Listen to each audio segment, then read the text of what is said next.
সব বিবিরা চায় স্বামী আমাকে নিয়ে পারলে একটু রেস্টুরেন্টে ঘুরতে যাক, স্বামীরা পারলে আমারে একটু বেড়াতে নিয়ে যাক, এরকম আবদার বিবিদের কাছে আছে না নাই? কিন্তু এমনও অনেক স্বামী খুঁজে পাবেন বছরের পর বছর যায় বিবিরে সালামও দেয় না, আছে না নাই? খিটখিটে মেজাজ, মেজাজ দেখায়, ধমক দেয়, আবার যৌতুকের জন্য পিটায়, আছে না নাই? জোরে বলেন, আছে না নাই?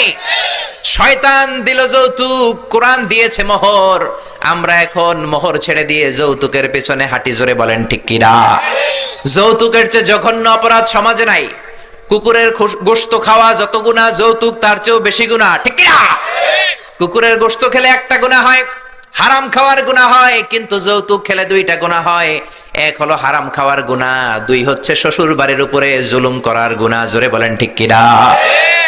মা আয়েশা বললেন, ইয়া রাসূলুল্লাহ, আমি দৌড়াদৌড়িতে রাজি।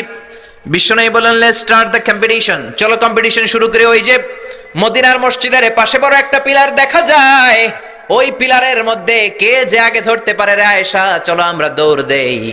বিশ্বনবী বললেন, ওয়াহিদ ইসনাইনি তালাতা, 1 2 3 লেটস গো, চলো দেই দৌড়।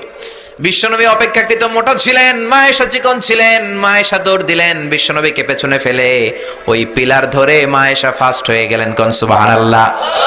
মা আয়েশা মহা খুশি, খিলখিলিয়ে